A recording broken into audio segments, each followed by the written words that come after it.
Capturing violent fugitives with U.S. Marshals. Oh, shit. Kevin, come to the door with your hands up. Do it now.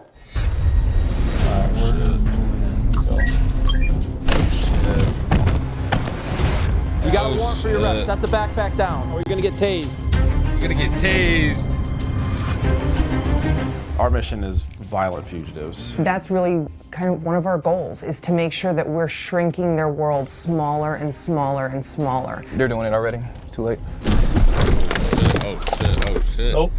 Watch crossfire, watch crossfire. He's making his way back to the highway.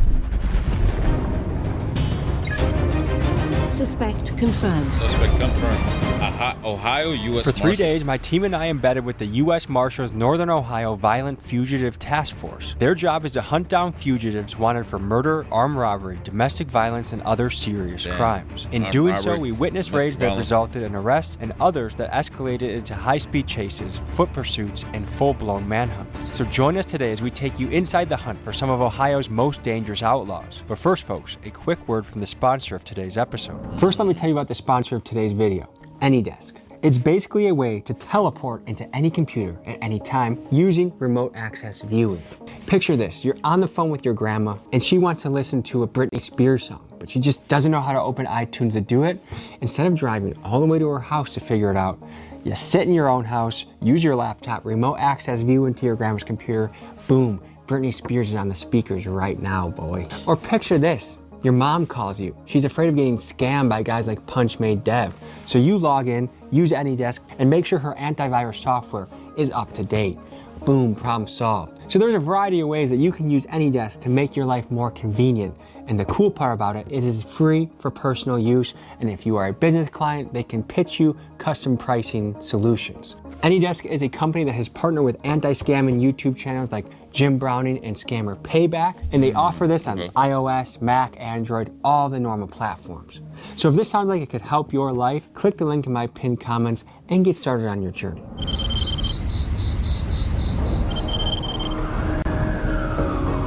I'm waking up to go bust fugitives with the U.S. Marshals. It's a dream come true. A lot of these guys are willing to run, willing to fight, and so these marshals get themselves into some dangerous territory. Let's head to the office. Let's get some outlaws. Get some outlaws. Top of the morning. U.S. Marshal How are HQ. ya? Oh, Good shit. to meet you. Oh shit. I'm Tommy. What's up, Tommy? Thanks for having us, man. How are you? What's up? What's up? What's up? Doing good. What do we got? Supervisory Deputy USM. How are you? Good, how you doing? Doing good. USM. What do we got cooking? U.S. More Marshal. things brewing. Hopefully none of these guys are on your list.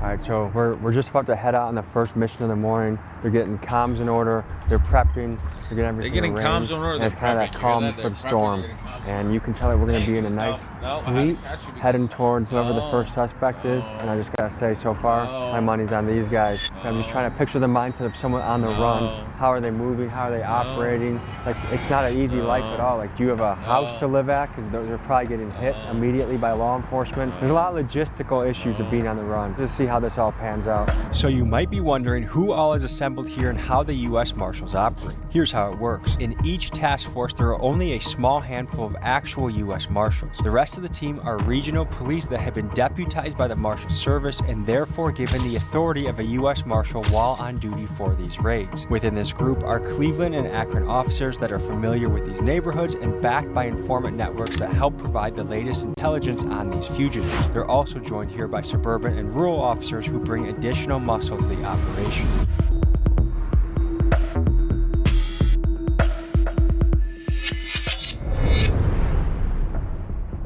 For this case that we're going to deal with, we got information to believe that this guy's at a place in Akron. So what we're going to do now is we got a meeting location that we're all going to go there. We're going to get out. We're going to brief up the fugitive, the house we're going to be dealing with, come up with a tactical plan to do that, and then we're going to go knock it out. My name is Josh Lau. I'm a Deputy U.S. Marshal in the Northern District of Ohio. I've been doing this since 2010, so going on 15 years. We hunt down and arrest violent fugitives. Okay. Daniel Brown, with Specifically Deputy violent United States fugitives. Marshal. And how long you been doing this? U.S. little over Marshal 5 years. deputy. And how would you describe your job? Unique. It's something new every day. We go anywhere from a lot of surveillance, a lot of intel, a lot of working sources. People get violent, people start running from us, so it changes all day. Folks, the United States Marshal Service is the oldest federal law enforcement agency in the United States. It was founded in 1789 under President George Washington, and from the Wild West days tracking fugitives and guarding judges to enforcing desegregation in the Civil Rights era, the Marshals have kept themselves busy making American history. Today, their primary missions are as follows: apprehending dangerous fugitives, protecting judges, witnesses, and courtrooms, transporting prisoners, and ensuring justice across all 94 federal districts. The Marshals we are with today, their bread and butter is capturing violent outlaws, and that's what we go out today to do. So, what's an example of how savvy some of these guys are? It can go anywhere from like staying at a different location than they normally would to completely changing their identity, their look. Like, we've had guys that have had like long dreads, they go bald. We have guys that we've had people that dress up as the other sex, like as girls, all the way to that extreme. Damn. Just to get out of that, they're not doing all that. Well, I mean, they're not doing all that. We're assembling in a parking lot so that we can go crazy. converge on the location, see who has the intel, see who has the contacts, and see if these guys can make a capture of a fugitive. The big thing to know about a job like this is you might see in the movies it's constant action, kicking indoors, but it's a lot of waiting around, letting the information come Scouting in, out the area, getting good contacts, and then just surveillance. scoping a place out. It might Chilling, take man. hours before you actually take the shot and move in on somebody. So course, this is of kind of course. a hurry up and wait situation. I'm a chef. Damn. Oh, you gonna making a sandwich? Yeah, dude, look at it. He had us back to the camera for a reason. What the hell kind of, is that jelly or chocolate? Jelly. Anybody want a peanut butter jelly sandwich? I would think. You gotta make it. I'm not gonna make it for you.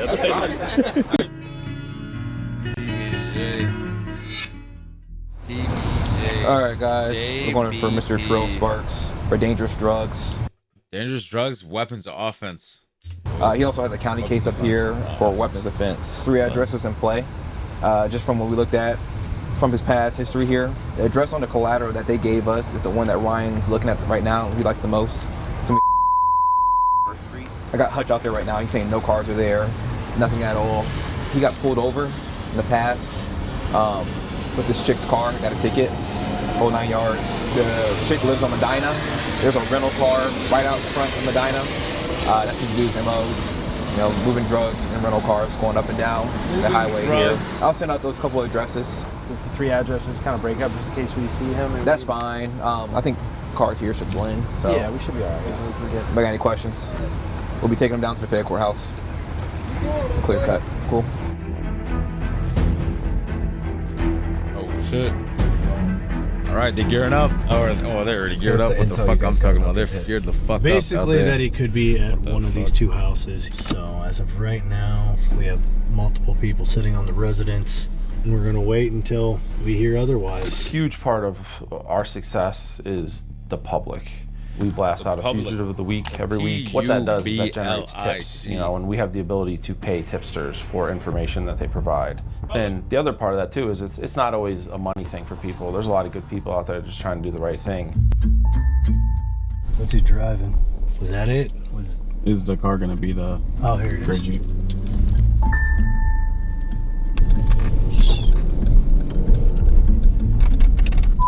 He's continuing north on 79th. Got your seatbelt on, Dre? Yep. Oh shit. Anybody still on him?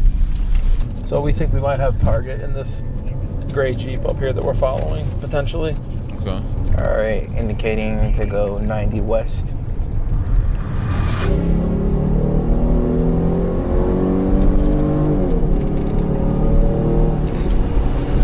All right, guys, he got off at the Fulton Road, Fulton West 25th Pearl. Get a good look if you can.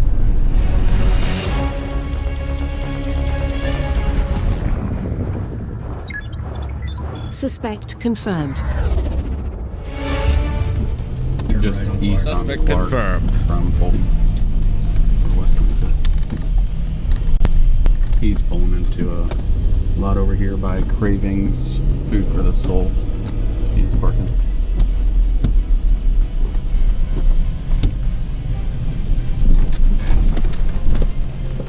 When it's go time, when we're at the point where we think we know where Fugitives at, there's a lot of things going through my head. I'm trying to evaluate, like, first and foremost, the safety of, like, my guys and girls that are out there, and then making sure we're paying attention to the safety of the people. There's that element of, man, I hope this person just complies, and I hope that, you know, this goes smooth and safe so that we don't have to do anything, you know, extreme to put them into custody, or they don't make bad decisions. I wouldn't be surprised if he ditched the car. Why do you leave it running?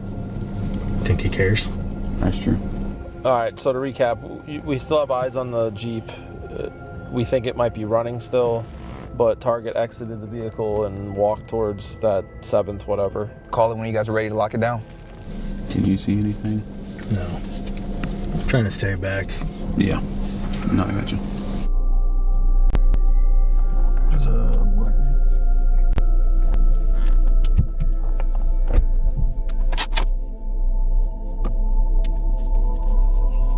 Go. He got in the car, he got in the car, he got in the car. They're doing it already. Too late. Nope. Watch crossfire, watch crossfire. He's making his way back to the highway. He's probably gonna get back to the highway from Valentine. Nope.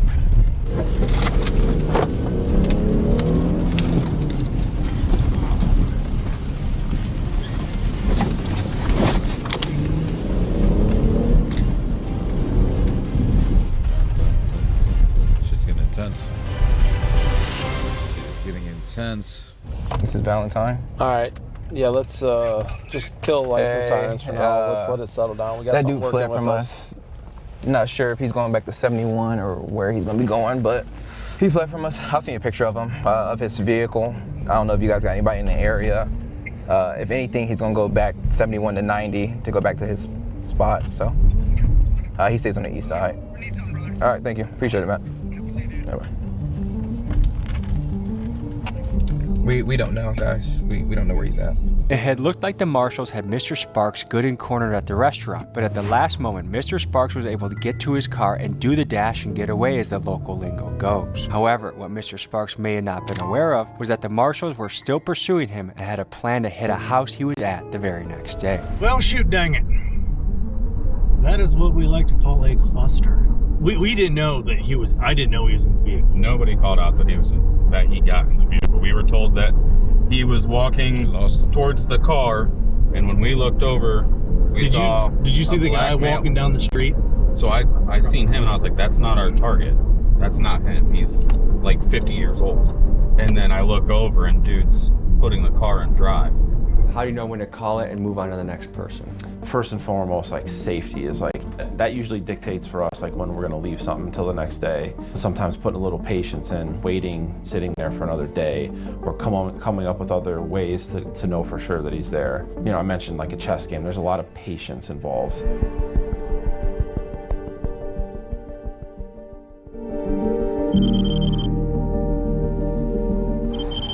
It's morning number 2 of our hunt with the U.S. Marshals. And what I love about this channel is we get to do both sides of the coin. We just hit a piece with Atlanta wanted fugitives, guys wanted for murder, robberies. And now we're on the other side of the coin with the U.S. Marshals. And it looks like we have a lot of busts lined up this morning. I'm excited to see some action, see these guys make a capture. So we'll see what they have cooking when we hit their office in just a couple minutes here.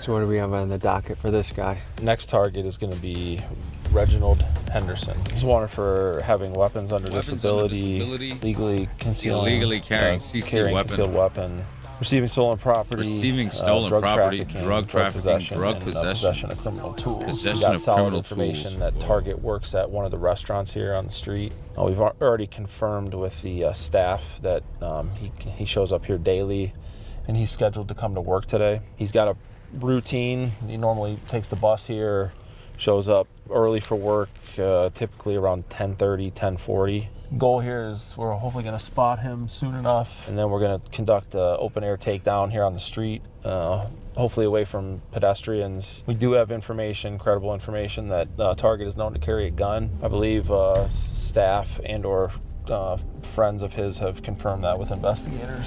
It's another one of our guys, that white Ford down the way. Yeah.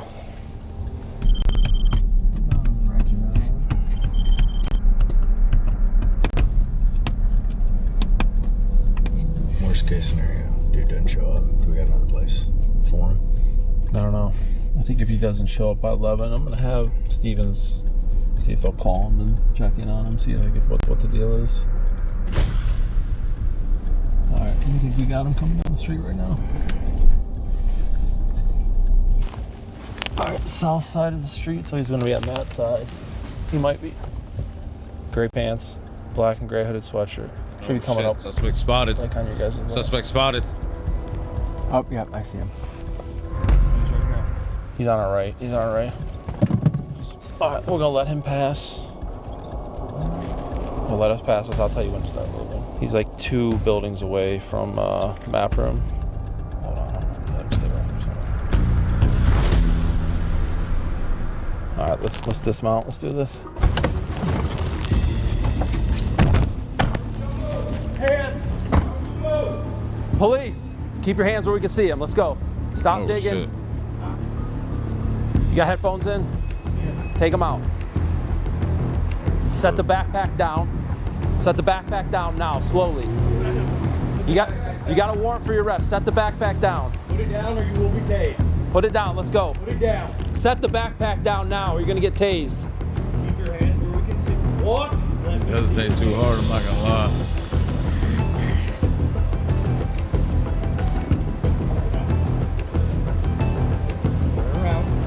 Turn around. Face the building. Face the building and walk backwards toward us. They can either surrender peacefully, or sometimes they barricade and hide themselves in whatever structure that we're dealing with, whether it's a house or apartment. And sometimes guys run.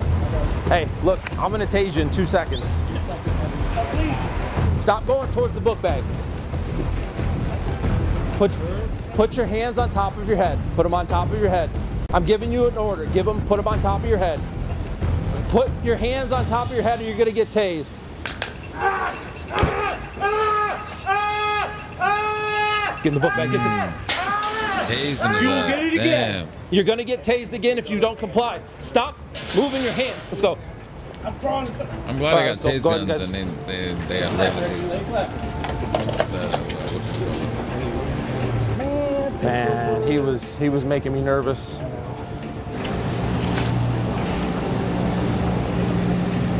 Man, we gave you plenty of opportunities. You're messing around playing games. You don't know what you're talking about? Okay. Gave you simple instructions. Put your hands on your head, walk towards us, and you kept walking back towards your book bag. We don't know what you got in the bag. You look like you were trying to run away. I mean, it really wasn't. He stopped right there, but he's kind of scared, obviously.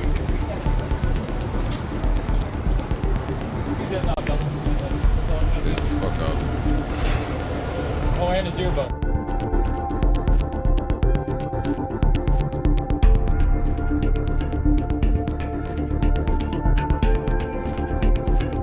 As you guys saw there, he had a decision to make, comply with us. We could tell he was looking for an avenue to either escape. He had the book bag in his hand. He kept giving me looks like he was gonna go reach into there. Information we had is that he had a gun potentially, so I didn't know if he was going for a gun. At that time, we got to make a decision. You know, it's either going to be us or him, and I was worried that he was going to be reaching for a gun in his book bag. So we decided to deploy taser, and that was effective, and we were able to put him under arrest. Suspect that we've been looking for a little bit here. It looks like he's wanted for engaging in a pattern of corrupt activity. And he has a significant criminal history, it looks like, too. Like multiple arrests from multiple agencies. My name's Ann Murphy, and I am the Assistant Chief with the United States Marshal Service in the Northern District of Ohio. 15 years I've been on the job. You know, we're not looking for people who jaywalk. We're not looking for low-level drug dealers typically. We're looking for guys and girls who commit homicides, robberies, felonious assaults, rape cases, things like that. And people who don't want to be caught, people who are actively hiding from law enforcement. So, you know, he's familiar with law enforcement. He knows the drill. He knows what's going on. He probably knows he's wanted also. Our team's set up over there right now. We're gonna meet up with them, finish pushing the information out to the rest of our team, and then we'll figure out how we're gonna deal with it. No movement. So it looks like the target may have left this original house, left in a vehicle. We're able to follow the vehicle for a little while, and it sounds like he may have gotten dropped off at another location, a secondary location. They are interviewing the driver that left the house, and it sounds like that person's being cooperative, so we're going to try to get as much information you know, through that person. Some days it's great because we, you know, arrest 10 people in a day, and other days it's really difficult because a fugitive who doesn't want to be caught gets away from us. My boss has always said you go from one failure to the next failure to the next failure with enthusiasm, and you keep working and you keep working and you keep pushing. The rest of the team is sitting on the 3 side. They've got to go in on the 4 side though, because this is where the mailboxes are, so our eyes are going to be here. If for some reason somebody jumps out, starts taking off, I'll head forward, you jump out. Okay. Deal? I'll keep the car, and then Billy's right behind us. Are they already inside? They're working on trying to get inside. So our team's going to be kind of moving around just a small portion of them right now to this side door. Nice. It's open. Yep. First door's open. Do me a favor, just stand behind this car, thank you. Copy on the Hastings side. I would say 100 things are going through our head, and especially depending on where you're assigned within the team, you know, depending on your role, you might have 2 thoughts going through your head, and that's it. Like, I need to watch this door, I need to watch this window, or I need to make sure I'm making sure the neighbor isn't gonna try to get me here because the neighbor's buddies with the fugitive. You're thinking about all the things that could be going on behind those walls that you can't see yet as you're going up to knock on that door. You know, are they gonna come to the door and say, oh yeah, you know, Johnny's just right around the corner, here he comes, no problem. We knew this day was gonna come, here he is. Or, you know, do they see you coming and, like I said, the family member hands them a pistol and says, go hide, you know, or run. So they've got one in custody upstairs. He's up in the 3rd floor apartment. So they're just working on, you know, getting him, obviously in handcuffs now, but getting him kind of dealt with, making sure he's dressed, got his stuff that he needs. We'll let he's cooperative in there, let his family know what's going on. They'll bring him down, and then we'll take him over to county. Move on to the next one.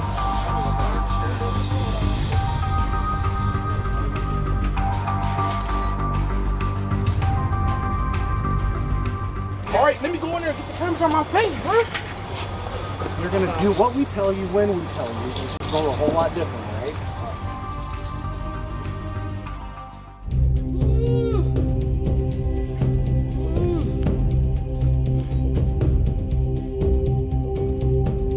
We got another time. Target lined up. We just watched him come back to his apartment building. He got out of the vehicle with a female. They got like to-go food that they picked up.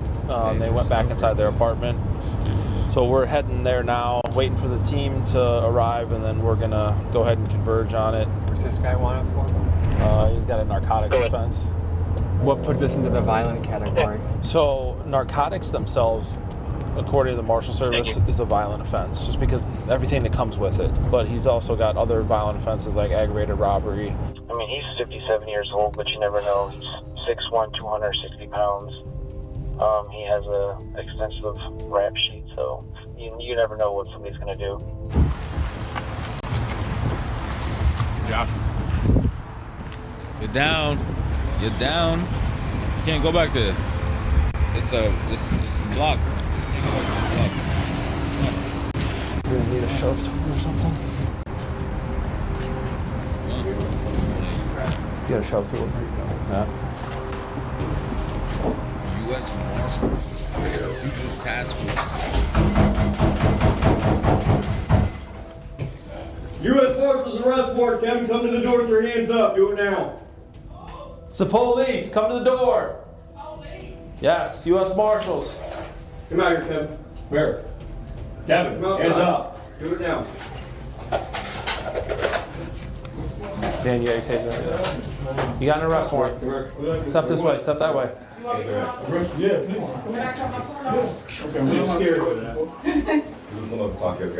A lot of the men that we're looking for, they have a significant other. They have a spouse. They have a baby mama or mother of child. They have a girlfriend, a wife. The women in their lives seem to be very important for whether it's providing them a place to stay, putting cars in their name, giving them a place to lay low with. From our experience, we've noticed that women play a big role in either supporting or helping these fugitives. We definitely come in contact with family members, girlfriends, moms, dads and brothers, really anybody who they are willing to help their fugitive family member. Sometimes it's because they feel like this person didn't do it, or what's sometimes terrible is they're the victim sometimes. And then, they end up helping this fugitive that they're the victim of the crime for. The thing is, whether they did or didn't do this crime, there's a warrant issued for their arrest. And it's our job to find them until that warrant is cleared. They fight their case in the court system, and that really doesn't have anything to do with us, especially on the state side. Dan, just let us know if he needs anything, or because if we don't need to deal with this, I'm just gonna leave it alone. Get down. How you doing, man? Get down. No. You guys know you really stick me, poke me like that, my man. As you can see, some of them go easy, like that one, or some of them go like the last one. We showed up here, we were able to get in. We had good info. Obviously, we knew he lived here. Then we watched him walk in a little bit ago. Okay. Team went to the door, knocked. Scoped out the area. His wife was the one that ended up making first initial contact with us. They were compliant. That's the way we prefer it. We prefer them to surrender to the door, nice and smooth. We don't like to have to use force or have to do anything difficult with the people we're going after. Wow, in and out in about a couple minutes, huh? Yep. So we're back on Terrell Sparks from yesterday. This is the guy yesterday that we found in the Jeep, and our guys tried to get out on him to arrest him in the parking lot. He ended up getting in his vehicle and getting away. So we're getting ready to set up on a target that we were dealing with yesterday. He got away from us yesterday in an open air takedown. We found an address where we believe him to be at, which is just right around the corner from here. The difficulty is that this address backs up to woods and it backs up to a railroad track again. So we're trying to work through the tactics of making sure we're set up around the whole house quickly so this guy can't get away from us. So we're gonna get ready to get rolling here. Stop heading toward the balcony, buddy. Stop doing that.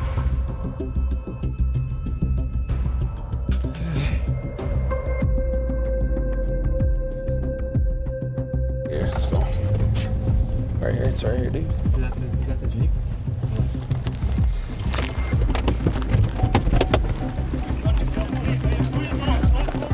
Hold the house, though. Still hold the house. Still hold the house. Mr. Sparks. Oh, you know that low key. That's what they call me sometimes. You see that? Mr. Sparks. You know what I mean? Mr. Sparks. For real. That is. Not gonna lie. Mr. Sparks, man. So he slipped out the backyard. I saw him go. And now they're trying to establish a perimeter or where he went to next. They got their drone up. They got the drone, a new drone ski.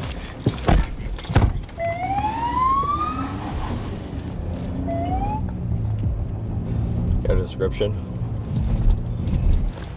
All right, I got Mansfield guys sitting on Medina still, more coming this way.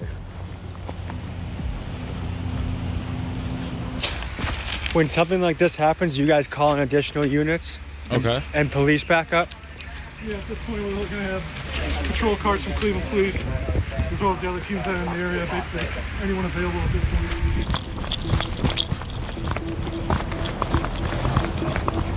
So we're just gonna update someone close by, saw him, was running towards this way.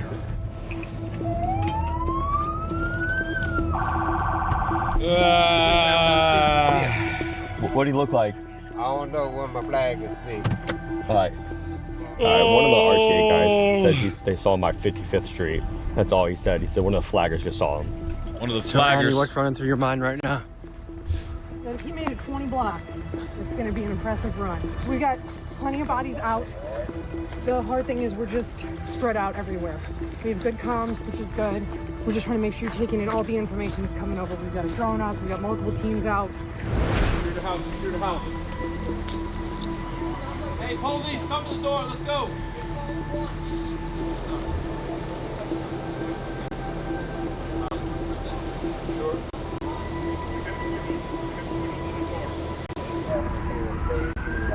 One in custody at the house. Not our initial target. The guy who had a parole violation. Yeah, sounds like that person's still there.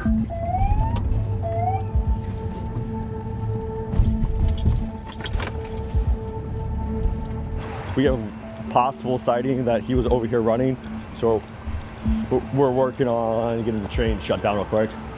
We're thinking maybe Terminal Tower. He couldn't have got this far. I mean, we stopped. This is the one that we stopped. 337. Okay. No train could got to the tower, correct? No. I'm at train 337 and 185. RTA searched these trains. No one matched the suspect. They said there's no way he could have got to Terminal Tower because these trains got stopped. So a guy got away twice in the last 2 days. What does that make you think? First time, he was very lucky. He just got to his car faster than we got there due to traffic. And today, like we said before, he had surveillance footage up on his house pretty good. So before we had our perimeter set, he saw the surveillance, us coming up, and he ran out the back. Honestly, a little disappointed, but not that disappointed because I know we're going to find him. The thing is that he has to get lucky every day. We just have to get lucky once. On scene, like all the swear words go through your head at first. You know, like you're just angry. But then, you know, you take that breath and you keep moving. You keep working through whatever set of problems you have. You know, whether it's having to get through the house, having to get through the woods, having to get through the train tracks, whatever it is, you work through those problems. And then you work on how do we get better? You know, do we make any mistakes? Do we do the right thing? Where do we need to improve ourselves so this doesn't happen again? How do we get better to do this? And in turn then, what's our next steps in our investigation? Like you can't dwell on what you did great or what you did wrong. You have to learn from it and move on. Second time he kind of got away from us. I mean, I was out there yesterday, kind of later, and we're trying to just, you know, figure things out. And we had another shot at him and took off again. So, you know, it's one of those things where, you know, worker invest and true. We'll find him. We always do. 83, 7:30 a.m.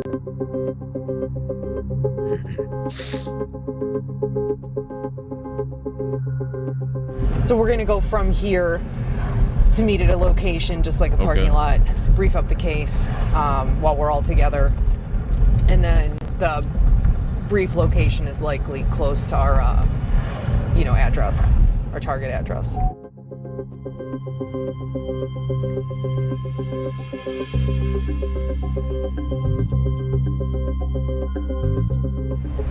Thinking of how ugly of a situation it is for domestic violence, strangling wife in front of kids. Damn. Right? Right? Like he's already strangled and pulled a gun on their mom. They got 2 other little babies in the house. Okay. They're probably scared, but want to stay with dad.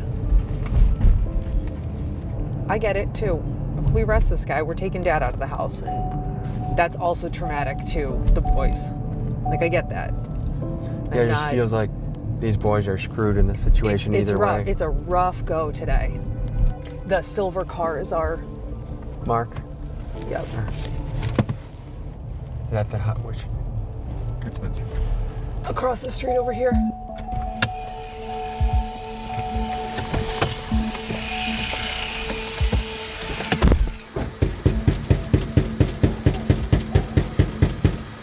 U.S. Marshals arrest warrant, come to the door.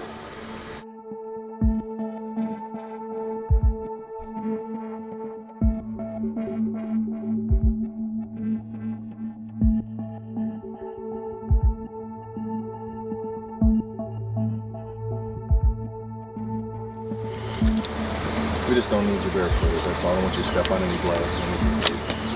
Here, go ahead and have a seat. You can have a seat here.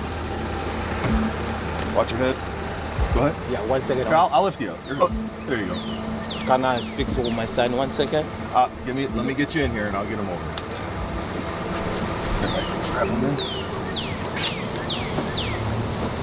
One of your dad wants to talk to one of you guys. U.S. Marshals speaking in Haitian Creole. I guess what depresses finding his son a ride to school.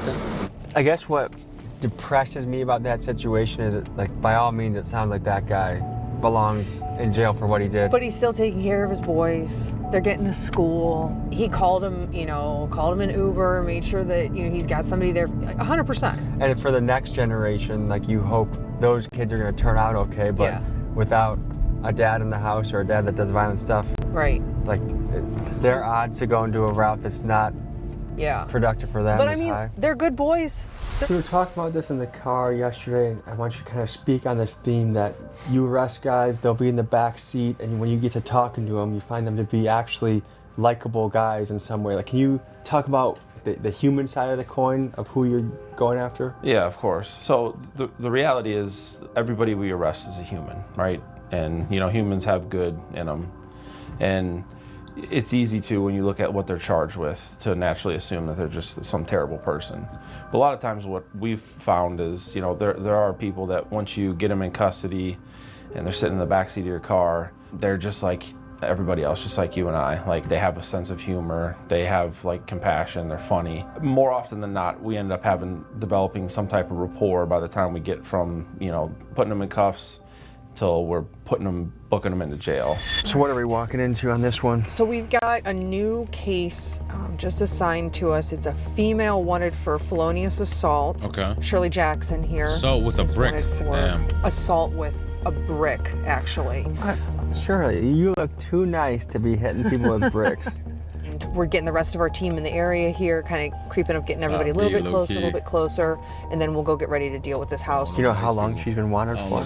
The incident happened earlier this summer, June, July-ish, I believe. So not that long. So has she been evading since then, or does she not even know she might She may not know she's wanted, but I mean, she's got to know she hit somebody with a brick. Which one is it? So it's going to be one of these right here. So just...